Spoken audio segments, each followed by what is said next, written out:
About a year and a half ago, I started adding walking backwards into my health and fitness routine. And it has been so incredibly beneficial for me that I wanted to share it with you, because I do believe that many of you can benefit from walking backwards as well. Now, I know as we are getting older, the list of things we should do for health and fitness keeps getting longer and longer, and it can be quite overwhelming. But I promise you, I found a very easy way to incorporate walking backwards into my routine, which hardly takes any time, but has, again, given me so many incredible benefits. But before I tell you what those benefits are and how I easily incorporate walking backwards into my routine, let's briefly take a look at the supposed benefits of backwards walking, or retro walking, as it is also called. Now, walking backwards is actually a practice which is widely considered to have originated in ancient China as a traditional health practice. But over the past couple of years, retro walking has become quite popular, and here's why. First off, backwards walking is said to reduce joint pain and aid rehabilitation. Backward walking places less impact on knee joints, while at the same time strengthening the quadricep muscles, offering both protection and rehabilitation benefits. So therefore, backward walking can be especially beneficial for people with knee osteoarthritis or those recovering from injury. Backward walking can also help relieve back pain by strengthening the muscles in the lower back while allowing the muscles in the front, the hip flexors, to lengthen. Walking backward can also help balance muscle imbalances. Walking backward places greater emphasis on our quads than forward walking, and the reverse motion works our glutes and hamstrings more intensely. All of this can help improve strength, flexibility, and stability. Walking backward can also help improve posture and balance. Retro walking challenges our proprioception, our body's ability to sense its position in space. This improved sensory feedback can help prevent falls, particularly in older adults. And because of a shift in muscle engagement and weight distribution, walking backward can help correct posture. Backward walking can also boost cardiovascular fitness. It takes more energy to walk backward than forward. So as a result, retro walking burns more calories, but it also boosts our heart rate more effectively than walking forward at the same pace, which helps to improve cardiovascular fitness. And lastly, backward walking is also said to have cognitive and mental benefits. Backward walking is said to increase focus. Since walking backward is not an automatic process and requires greater concentration and intentional movement, it forces us to be more present and attentive to our environment. But not only is backward walking said to increase focus, some studies suggest that backward walking actually enhances memory. This is thought to be due to increased neural activity in the prefrontal cortex associated with retro walking. And lastly, backward walking is also said to help calm the nervous system by acting as a pattern interrupter, breaking chronic stress cycles. So you can see with all these supposed benefits why retro walking has become so popular. As I mentioned earlier, I have been walking backward for about a year and a half now, and here are the benefits I have seen. First of all, I can definitely attest to retro walking being beneficial in reducing joint pain. Now, luckily, after decades of over-exercising and under-eating, my joints are quite healthy. But my knee joints are probably my least happy joints, which is partially due to decades of over-exercising as well as muscle imbalances.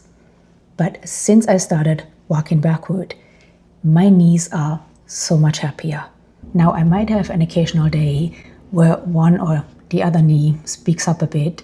On those days, when I start walking backward, usually within minutes, my knee will be completely fine. So I have noticed that walking backward is not just beneficial when it comes to joint rehabilitation, but it will often give me immediate relief. So backward walking has been very beneficial for my knees. Backward walking has also been great for my low back. From decades of cycling and running, I used to have chronically tight psoas muscles or hip flexors, especially on my right side. In fact, the hip flexor on my right side was so tight that at times it would even catch on my hip bone.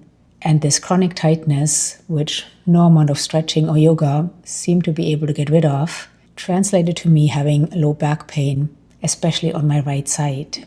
But because walking backward allows our hip flexors to lengthen, while at the same time strengthening low back muscles, my chronically tight right hip flexor has finally let go, which means I no longer have low back pain.